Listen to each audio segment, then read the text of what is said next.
예, 오늘도 베트남어 공부해 보겠습니다. 오늘은 좀 사담 조금 하고요. 예, 설명을 해 드릴게요. 며칠 전에 카센터에서 베트남 사람을 만났는데요. 그 동생이 남자인데 한국에 온 지 한 8년 됐어요. 8년 됐는데 한 2년 있다가 원래 고향이 박린인데 하노이 옆에 나중에 베트남 가서 삼성에 관련된 물류 회사에서 일을 하거나 뭐를 할 계획이랍니다. 그런데 거기서 이제 대화를 하는 중에 그 친구는 이제 한국어를 굉장히 열심히 했어요. 그래서 대화를 하는데 그 친구는 모든 대화를 한국어로 하고 저는 베트남어로 했어요. 그런데 그 동생이 이런 얘기를 해도 되는지 모르겠는데 베트남에 10년 살아도 저만큼 베트남어 하는 사람을 자기는 본 적이 없대요. 아직도. 그러면서 저보고 직업이 뭐냐고 그래서 그냥 서이중 건설 일을 하는데 베트남어 나 공부해갖고 유튜브 찍는다 그렇게 얘기를 해서 제 유튜브를 이제 보여줬는데 제 구독자 중에 구독자가 지금 현재 261명인데 요 1명 261번째 이 동생이 이 구독자가 그 동생입니다. 그래서 구독을 이제 했는데 오늘은 제가 그 동생이 영어하고 뭘 좀 같이 공부하고 싶다고 그래서 어떤 영상을 만들까 며칠 고민을 했어요.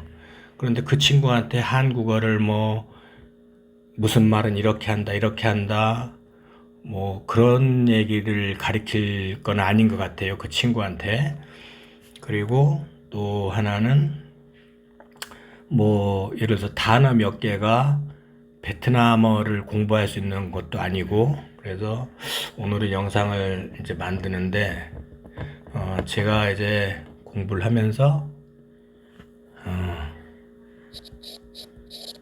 쉽고 간단한 쉽고 간단한 생각 없이 단순히 외우는 공부, 그런 공부는 없다는 거예요. 제가 이제 독학으로 하다 보니까 쉬운데 뭐 좀 할 수 있다 그런 건 없어요. 이해도 해야 되고 암기도 해야 되고 여러 가지 판단도 해야 되고 또 상대방 말을 듣고 또 어떤 대화를 해야 되는지 굉장히 복잡하다는 거. 이 언어를 통해서 상대방과 대화한다는 것이 언어 공부도 해야 되지만 상대방하고의 어떤 생각, 좀 뭐라고 할까? 말귀를 못 알아듣는다. 그러면 또 대화가 안 되는 거죠. 굉장히 복잡한 것 같아요. 그래서 오늘 쉬는 날이어서 그 동생이 오늘 영상을 볼지 모르겠는데, 그 동생을 위해서 오늘 영상도 만들어 봅니다. 그 동생 오늘 영상 잘 보세요. 네. 오늘은 그 영어나 베트남어에서 뭐 안끔저 밥 먹었냐, MD 너 어디 가냐 그런 거 별로 중요하지 않아요. 결국에 영어는 이런 거다, 베트남은 이런 거다. 저도 딱 부러지게 정의를 할 수는 없지만은 최소한 영어든 베트남어든 이것만은 지켜야 그래도 어떤 순차적으로 공부를 해 나갈 수 있는 이제 길이 열린다는 거예요. 그래서 오늘은 그 세부적인 그런 공부보다는 영어와 베트남어는 이렇게 만들어지고 조금 틀려도 상관은 없다. 상관없는데 이것만은 지켜야 된다라는 것을 오늘 설명을 드리려고 그래요. 문장의 구성 요소와 어순, 문장이나 단어, 대화 그런 걸 모두 할 때는 꼭 필요한 단어가 있는 거예요. 그런데 그 단어에 또 어순까지 있어야 되는 거예요. 이거는 말할 때도 그렇고 어떤 생각을 할 때도 그렇고 어떤 걸 생각을 해야 되고 어떤 걸 순서대로 또 정렬을 해야 되고, 그러니까 이런 건 단순히 언어 공부가 아니라 사람이 생각하면서 어떻게 해야 되는지 그런 거를 좀 생각을 해보는 거예요. 그래서 영어는 주어, 동사, 목적어, 보어, 부사가 필요해요. 근데 부사는 꼭 필요할 수도 있고 안 필요할 수도 있어요. 근데 주어, 동사, 목적어 이렇게만도 대화는 돼요. 근데 어떻게 말하면 주어, 동사, 목적어가 필요 없고 보어가 있을 수도 있다. 예, 그렇게도 대화는 되는 거예요. 예, 그렇게도 대화는 되는데 뭐 예를 들어서 영어는 주어 동사가 있지만 이 동사 자리에 형용사가 와도 뭐 문장이 된다. 서술어기 때문에 가능하다. 형용사가 동사의 역할을 할 수 있다. 그런 거 베트남의 어떤 디테일한 건데 이건 지켜야 된다는 거예요. 주어 동사 했는데 보어를 썼어요. 보어를 썼는데 목적어를 안 썼다고 그래서 보어 다음에 목적어가 올 수는 없는 거예요. 예. 그래서 이 순서가 있다는 거예요. 그런데 예를 들어서 주어 동사 쓰고 부사, 주어 동사 부사 이렇게 문장이 끝날 수도 있어요. 문장이 끝날 수도 있는데 그 뒤에 목적어 안 썼다 해서 또 목적어를 또 쓰고 부어를 쓰고 이렇게 할 수는 없어요. 예. 그래서 이 순서가 있다는 거예요. 빼먹어도 순서를 바꿔서 쓰진 못해요. 자, 그러면 이 부사, 요 순서가 있고 이 부사는 또 이제 문장을 보면서 공부를 해보겠습니다. 자, 오늘 이 순서를 보는 거예요. 나, 또이 1번입니다. 1번. 그 다음에 보았다, 과거 2번. 보단데 과거가 있기 때문에 영어는 이 동사가 현재, 과거분사 변형이 되지만은 베트남에서는 변형이 안 되고 앞에 과거 시제를 쓴다, 시제사를 쓴다. 예, 그런 거 세부적인 거고요. 자, 그 다음에 요게 2번 순서 같이 되는 걸고 있죠.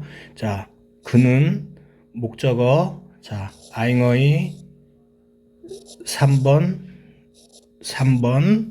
그 다음에 드링킹 우엉 카페 4번.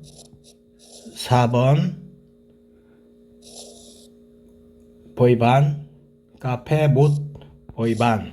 네, 이렇게 해서 5번 갑니다. 5번 가고 6번 부사예요. 6번 부사가 여기 와 있어요. 예.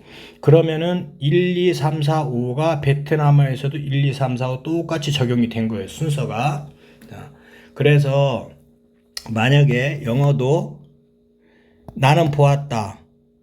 예. 커피를 마시는 걸 보았다. 글을 이렇게 되지 않아요. 예. 주어, 동사, 목적어, 보어. 주어, 동사, 목적어, 보어.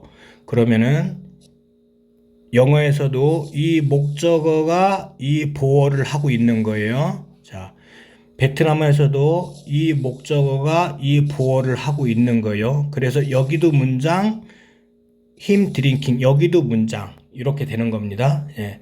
이 순서가 있어야 된다는 거예요. 순서가 바뀔 수는 없어요. 그런데 베트남어에서든 영어에서든 이 부사는 앞으로 나갈 수 있어요. 그런데 이게 종속적이거나 뭐 그러면 영어에서는 뭐 컴마를 찍고 앞에다 쓰고 그런 거는 세부적인 건데 이 순서는 지켜야 된다는 거예요. 자, 그 다음에 이 홈과가 영어에서는 yesterday인데 뒤에 있어야 되는데 이 홈과가 뒤에 가도 돼요. 여기 와도 되는데 이렇게 되려면은 바오 홈과 이렇게 쓸 수 있었다는 거예요. 이렇게 쓸 수 있는데 부사기 때문에 앞으로 나갈 수 있어요. 앞으로 나갈 수 있는데 왜 어떤 거냐면은 이 부사라는 거는 동사를 수식해 줄 수도 있고 문장 전체를 수식해 줄 수도 있고 또 어떤 부사를 또 부사가 수식해 줄 수도 있어요. 그런데 지금은 이 부사라는 것이 yesterday 부사라는 것이 문장 전체 어제 본 그 전체를 다 수식하고 있는 거예요. 그런데 그건 중요한 것이 아니고 이 어순이 중요하다는 거예요. 어떻게든 이 어순을 만들어내야 되는데 예를 들어서 야 with가 거의, 이런 건 이제 세부적인 단어의 내용이에요. 그 다음에 어는 여기 못인데, 못은 베트남어에서는 영어에서처럼 관사처럼 쓰인다. 어나 언어로 쓴다는 거예요. 그런 건 세부적인 거고, 그러면은 다 나갈 수 있는데 이 홈과가 앞으로 나간 거는 원래는 뒤에 바우 홈과라고 있어야 되는데 앞으로 나갈 때는 바우를 생략해도 된다. 예. 그래서 이 홈과가 나간 문장을 만들어 본 거예요. 자, 그러면은 어찌됐든 과거를 쓰든 뭐 주어를 쓰든 여긴 목적격이라고 하는 건데 여긴 목적격, 베트남에서 목적격이라는 게 없어요. 이것도 중요하지 않은 거예요. 어쨌든 이 주어, 동사, 목적어, 보어, 부사 이 순서가 있어야 되는데 부사가 앞으로 나가는 거는 별도의 문법이 필요한 것인데 이 순서를 보어가 앞에 왔다 해서 빼먹었네 하고 보어 뒤에 목적어 쓰고 이렇게 되면 안 된다는 거예요. 그래서 주어, 동사, 목적어, 보어 이 순서는 반드시 지켜야 된다는 거예요. 그러면은 이 순서를 반드시 지키다 보면은 세부적인 바오가 앞으로 나갈 때는 앞에서 바오를 생략해도 되는구나. 그런데 영어에서처럼 부사는 뒤에 올 수도 있었구나. 베트남에도 뒤에 올 수 있는데 앞으로 나갈 땐 이렇게 됐구나. 그런 건 세부적인 거라는 거예요. 그래서 이제 그 공부를 할 때 너무 세부적인 것부터 막 하나하나 외우는 것보다는 내가 필요한 문장을 만들어 볼 때 이런 어순을 지키다 보면은 서서히 이제 자기가 이제 어떤 한 문장을 만들어 보거나 그렇게 할 수 있어요. 자, 그러면은 이것이 한국어로는 어제 나는 그가 친구와 커피를 마시는 것을 보았다. 이렇게 되는 겁니다. 자, 이게 이제 베트남어로 이제 앞에 오게 한 거예요. 네. 그런데 한국에서는 이렇게 오지 않는다는 거예요. 그래서 제가 왜 오늘 이거를 했냐면은 한국 사람이 어떤 베트남어나 영어 문장을 만들 때, 지금 이 문장에서 동사는 친구가 커피를 마시는 것이 동사가 아니라는 거예요. 결국에 내가 할 수 있는 동사를 말하는 거예요. 그래서 주어 동사는 여기에 주어 동사는 이거라는 거예요. 그 다음에 이거는 또 다른 문장. 그가 친구와 막 커피를 마시는 거. 네. 그렇게 해서 이제 요 문장의 구성 요소와 어순을 설명을 드렸는데요. 요거를 참고해서 간단한 문장 하나하나 만들면서 또 세부적인 거는 공부하다 보면은 이제 좀 디테일하게 하다 보면은 재밌어집니다. 예. 오늘도 내용이 좀 부실한 건지 중요한 건지 모르겠는데 제가 오늘 그 베트남 동생이 뭔가 좀 공부를 하고 싶다고 그래서 오늘 설명을 해봤는데요. 예, 시청자들도 오늘 영상이 도움이 됐으면 감사하겠습니다. 예, 시청해 주셔서 감사합니다.